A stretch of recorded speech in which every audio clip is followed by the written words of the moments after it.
7 ব্যক্তি আরশের নিচে ছায়া পাইবে। হুজুরে আকরাম সাল্লাল্লাহু আলাইহি সাল্লাম ইরশাদ করেন, যেই দিন আল্লাহর ছায়া ব্যতীত অন্য কোনো ছায়া হইবে না, সেই দিন আল্লাহ পাক 7 ব্যক্তিকে আপন রহমতের ছায়ার নিচে আশ্রয় দান করিবেন। 1 নম্বরে হইল ন্যায় পরায়ণ বাদশা। 2 নম্বর হইল সেই যুবক যে যৌবনে আল্লাহর ইবাদত করে। 3 নম্বর হইল যাহার অন্তর মসজিদের সহিত সংযুক্ত থাকে। 4 নম্বর হইল সেই 2 ব্যক্তি যাহারা একমাত্র আল্লাহর উদ্দেশ্যেই একে অপরকে ভালোবাসে এবং আল্লাহর জন্য একত্রিত হয় ও আল্লাহর জন্যই পৃথক হয়। 5 নম্বর হইল ওই ব্যক্তি যাহাকে কোনো সুন্দরী ভদ্র মহিলা অপকর্মের জন্য নিজের দিকে ডাকে, তখন সে বলিয়া দেয় যে আমি আল্লাহকে ভয় করি। 6 নম্বর হইল যেই ব্যক্তি এত গোপনে সদকা করে যে তাহার দ্বিতীয় হাতেও উহা টের পায় না। 7 নম্বর হইল যে ব্যক্তি নীরবে বসিয়া আল্লাহর জিকির করে ও তাহার চক্ষু হইতে অশ্রু প্রবাহিত হইতে থাকে। অশ্রু প্রবাহিত হওয়ার অর্থ ইহাও হইতে পারে যে নিজের কৃত পাপ সমূহকে স্মরণ করিয়া কাঁদিতে থাকা, অথবা শোক জোক ও আবেগ ভাবে অনিচ্ছাকৃত ভাবে অশ্রু প্রবাহিত হওয়া। হযরত সাবেদ বানানী রাদিয়াল্লাহু আনহু বলেন, আমি বলিতে পারি আমার কোন কোন দোয়া কবুল হইয়াছে। লোকে জিজ্ঞাসা করিল, আপনি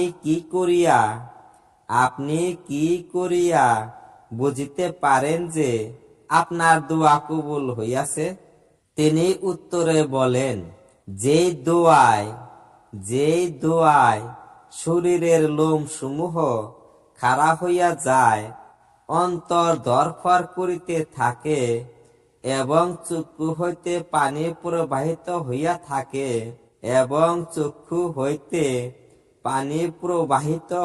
থাকে, সেই দোয়া কবুল হয়। উক্ত হাদিসে বর্ণিত 7 ব্যক্তির মধ্যে এক ব্যক্তি হইল যে গোপনে আল্লাহর জিকির করে ও কাঁদিতে থাকে। ওই ব্যক্তির মধ্যে উচ্চ স্তরের 2টা গুণই বিদ্যমান রহিয়াছে। প্রথমত, ইখলাসের সহিত বসিয়া আল্লাহর ভয়ে অথবা আবেগ ভরে ক্রন্দন করা।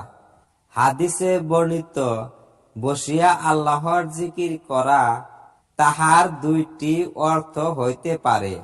প্রথমত, লোকজন হইতে পৃথক হইয়া নির্জনে জিকির করা।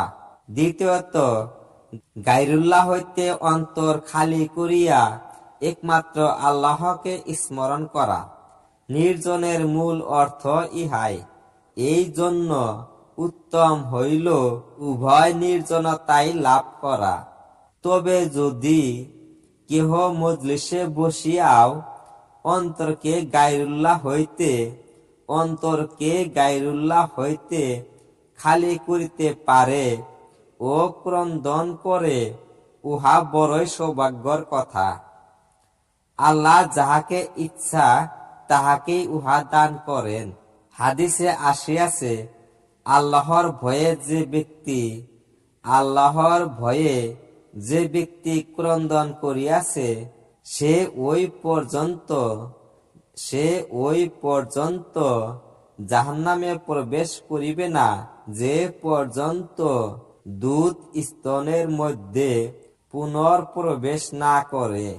অর্থাৎ দুধ স্তনে পুনরায় প্রবেশ করা যেরূপ অসম্ভব, তাহার জাহান্নামে প্রবেশ করাও তাহার জাহান্নামে প্রবেশ করাও সেইরূপ অসম্ভব।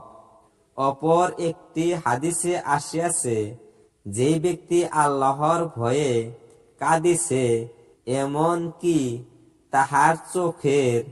তাহার চোখের এক ফোঁটা পানিও মাটিতে পড়িয়াছে, এক ফোঁটা পানিও মাটিতে পড়িয়াছে, কিয়ামতের দিন তাহাকে কোনো আযাব দেওয়া হইবে না।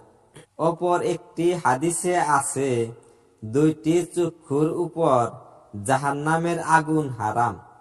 প্রথমত, যে চক্ষু আল্লাহর ভয়ে কাঁদিছে, ও দ্বিতীয়ত, যে চক্ষু ইসলাম এবং মুসলমানের হেফাজতের জন্য জাগ্রত রহিয়াছে। অন্য একটি হাদিসে আসিয়াছে, যে চক্ষু আল্লাহর ভয়ে ক্রন্দন করে, তাহার উপর জাহান্নামের আগুন হারাম। এবং যেই চক্ষু আল্লাহর রাস্তায় জাগ্রত রহিয়াছে, তাহার উপরও জাহান্নামের আগুন হারাম।